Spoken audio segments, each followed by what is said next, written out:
The Haunted Gallery, Burnaby, British Columbia. Halloween 1986. Several employees of the Burnaby Art Gallery, housed in an old mansion known as Fair Acres, decide to investigate the unused, abandoned third floor of the building. They find dust covering the floor and cobwebs in dark corners. Poking around, the group finds boxes of decades-old debris, an ancient wringer washer, a sink incongruously in the middle of the floor. They didn't uncover what they were really looking for, some evidence of ghosts.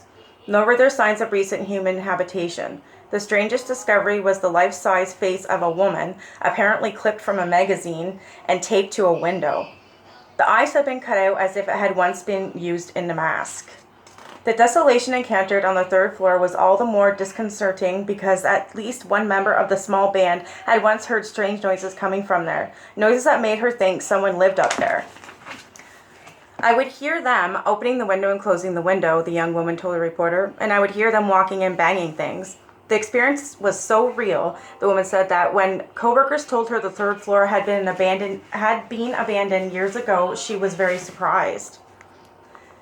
Had the young art gallery worker known something of the history of Fair Acres, she would have understood that eerie sounds ought to be the least of her concerns. For years, various employees have told stories of wispy figures floating down hallways, footsteps in abandoned rooms, and odd sensations of being watched by unseen eyes. Vancouver businessman Henry Serpilli and his second wife Gracie built Fair Acres as a retirement home in 1909. Situated on a rise with a commanding view of Deer Lake Park, the mansion is known for its unique architectural design, stained glass windows which allow sunlight to cast dazzling rainbows on the oaken staircase, and black enamel columns. Gracie died 10 years after the home was completed. For possible legal reasons, the house and grounds were in her name. Her will required that the property remain with Henry until he died or he sold it. Any money realized from a sale was earmarked for a children's playground at Stanley Park.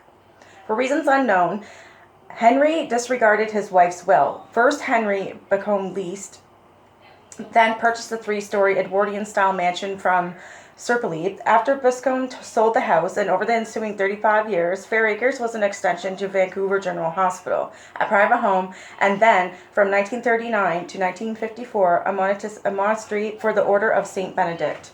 The monks left when the new Westminster Abbey in Mission was finished. Fair Acres next entered its darkest period, one that some believe may be responsible in part for the supernatural events reported there. For several years in the late 1950s and early 1960s, a charlatan who called himself Archbishop John I, leader of the Society of the Foundation for a More Abundant Life, held sway over untold numbers of Vancouver people. In reality, the so-called archbishop was one William Frank Woolsey, known to law enforcement authorities in the United States and Canada as a convicted bigamist who was also wanted on charges ranging from embezzlement and strong-arm collection tactics to wife-beating. Born in Estevan, Saskatchewan in 1904, Woolsey was a compelling personality with piercing blue-gray eyes above an iron-gray beard. He bought Fair Acres turned it into his church and school. The lessons he taught were dreadful. Children were told they would die unless they believed what was taught to them. One boy with a communications disorder was mocked during a sermon and became so traumatized that he reverted back to baby talk. A young mother kept her infant son in a darkened closet for several months on instructions from Woolsey. The regular curriculum was called biopsychology. Woolsey personally taught a class in sex and hygiene.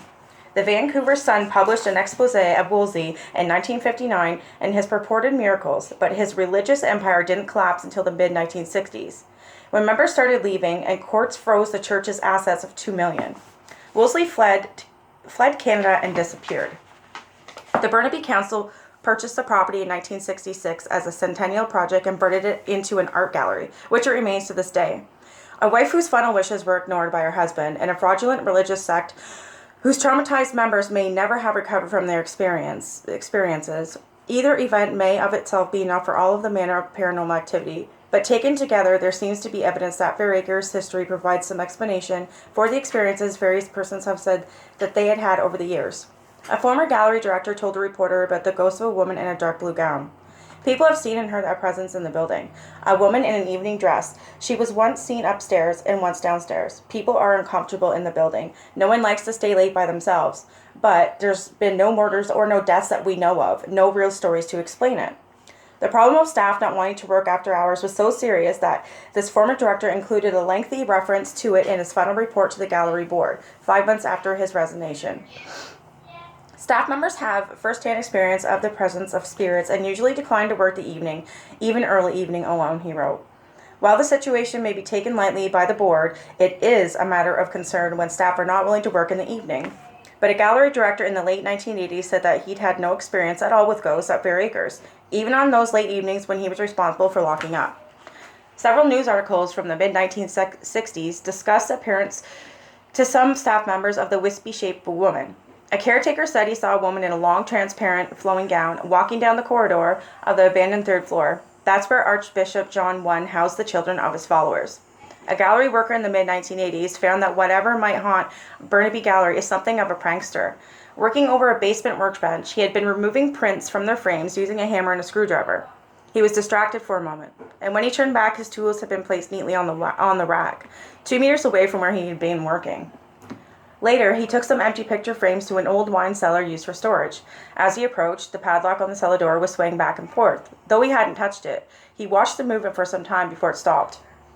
Another employee learned that not only have people seen the ghost of a woman on the uppermost floor, but that she may also trapeze down the stairs to the second floor. He was preparing walls on the main floor for an upcoming exhibit, and a colleague was working in the basement, the same man whose tools moved of their own accord. He told the reporter what happened next. I heard someone walk from the outside deck, at one time a bedroom balcony, from one corner of the second floor across to the other diagonally. This is a very old building, and when someone walks across the deck, it sounds throughout the building. The floors weren't carpeted then. It wasn't shoes. You could hear the pressure on the wood like slippers or stockinged feet. He called his friend up from the basement, and together they secured the building. There's no way they could have got past us, not with 2 people. If they'd went out the French doors, the alarm would have gone off. There were no open windows, and even if there were, it's a long 2-story drop, 25 feet or more. Sometimes the sense of a presence is so strong that one has to leave a room or a building to keep one's balance. This was the case with a gallery officer in 1984. She was at the front desk waiting for several others to arrive for an evening meeting when she heard the rustle of satin or taffeta coming from behind her. I was very intent on preparing my notes and I heard this noise, she said. I wasn't frightened. I looked over and there was nothing there. About 4 minutes later, the sound grew louder. My intuition warned me that something was trying to communicate. I knew there was something there that was not of this world. I certainly did not want to see it. She walked outside and waited in the car until her colleagues arrived for the meeting. That's where they found her in the parking lot with her car doors locked. If there are entities at Fair Acres trying to communicate with the living, psychic Joan Fontaine identified at least a few of them for the CBC special in 1987. She found 2 areas of the mansion to be especially heavily populated. Both locations are in the basement, including the wine cellar and the oscillating lock. Fontaine also heard children crying. This is a very unhappy place, she concluded. In an upstairs room, once used as a maid's bedroom, Fontaine felt someone invisible brush past her, a man who gave his name as Joseph. In the television program, Fontaine said an exorcism wouldn't work. Fair Acres would simply attract more ghosts. The current management of Burnaby Art Gallery will not discuss the ghostly legacies of Fair Acres.